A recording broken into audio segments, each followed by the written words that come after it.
দেখুন যে বাজেট নিয়ে আমি বলবো যে এখন তো চূড়ান্ত অনুমোদনের বিষয়টা, আর যখন শুরু হয় তার আগেই কিন্তু অনেক আলোচনার বিষয় থাকে। বিষয়টা হচ্ছে যে আমি আমি আমার যতটুকু পর্যবেক্ষণ এবং যতটুকু জানি তার ভিত্তিতে বলবো, আমরা যে মাত্রায় আসলে ইনক্লুসিভনেস অন্তর্ভুক্তিতামূলক কথা বলি বাজেটে, সেই মাত্রাটা হয় না। এখন বিষয়টা হচ্ছে হওয়া না হওয়ার চেয়ে বিষয়টা আমি বাজেট কি পরিবর্তন দেখতে পাচ্ছি, কারণ একটা রাজনৈতিক সরকার যে আদলে দিত, আমরা অন্তর্বর্তী সরকারের থেকে ভিন্নতা প্রত্যাশা ছিল কিনা সেটা একটা বড় বিষয়, এবং সেই ভিন্নতা যদি জনকল্যাণের জন্য হয়ে থাকে তাহলে সেটা আরও ভালো লাগার বিষয়।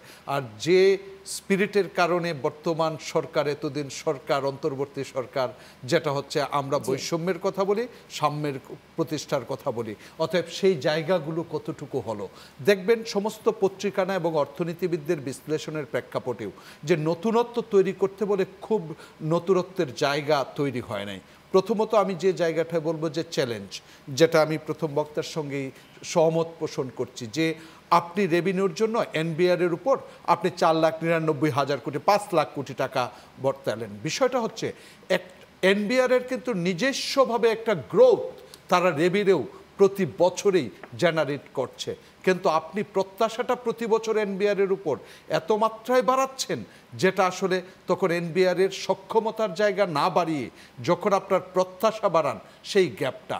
এখন বর্তমান সরকার এনবিআরের বিস্তৃতি করার জন্য, অতএব যে এনবিআর ছিল সেই এনবিআর আজকে যে দিনে অনুষ্ঠান করছেন সেই দিনেও কলম বিরতি পালন করে।